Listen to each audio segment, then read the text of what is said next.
Bugün tarihler Şeyh Said ve dava arkadaşlarının şehadetlerinin 88. yıl dönümünü göstermektedir.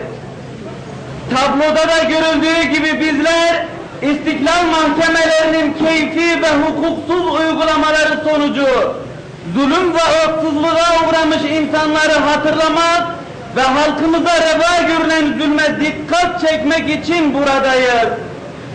Hem kıyamın hatırlanıp unutulmamasını hem de amaç ve gayesini siz değerli halkımızla paylaşmak istedik. Kurtuluş mücadelesinin kazanmasından sonra mücadelenin ruhuna aykırı gelişmeler oldu. Kurulan yeni devlet, İslam'dan ve İslam'ın öngördüğü hak ve adalet ölçüsünden ayrıldı.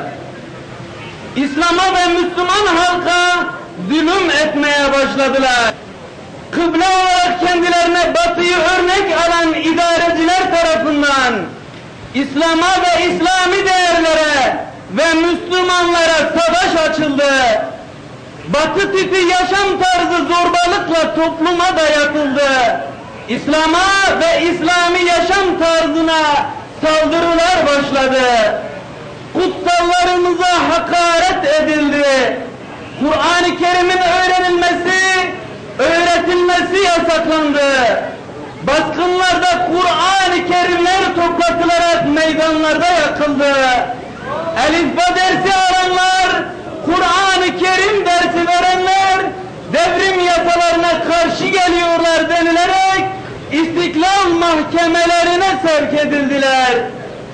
Camilerimiz kapatıldı. Bir kısmı atlar için ahır olarak kullanıldı. Arapça ezan yasaklanıldı. Kısaca rejim İslam'a ve İslami değerlere düşmanlık yapmakta sınır tanımadı.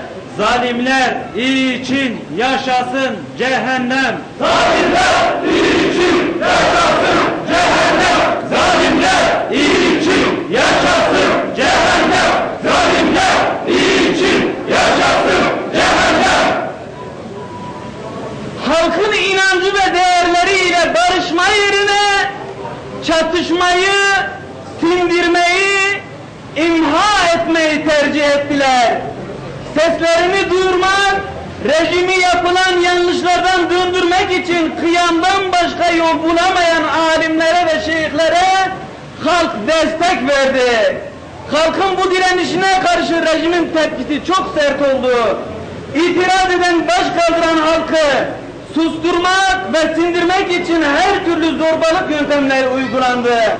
Kendilerine baş kaldıran, kıyamdan başka yol ve seçenek bırakılmayan Müslüman halkın temsilcileri ya çatışmalarda ya da dar ağaçlarında sallandırılarak katledildiler. Tekbir!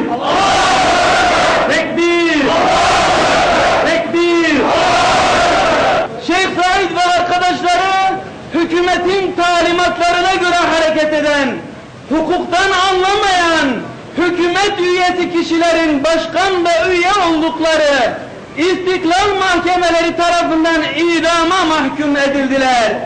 Şeyh Said dava arkadaşlarıyla birlikte Ulu Cami önünde asılarak hunharca şehit edildiler.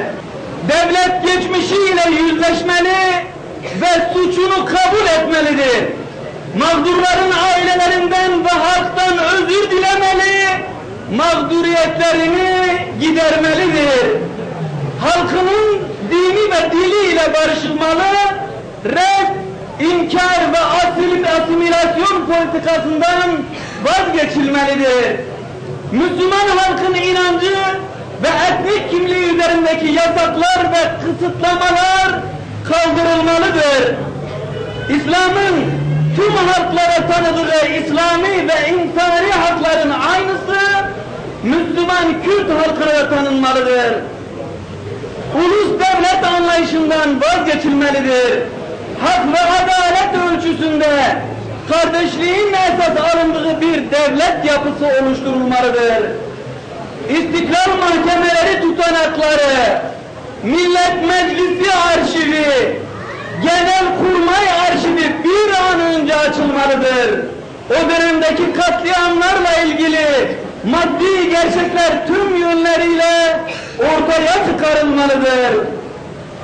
Müslüman Kürt halkı nezdinde saygınlığı olan Şeyh Said ve arkadaşlarının ders kitaplarında İngiliz kışkırtması, hain ve isyancı gibi safsata kelimelerin ders kitaplarından çıkarılmalı ve saygınlıkları korunmalıdır.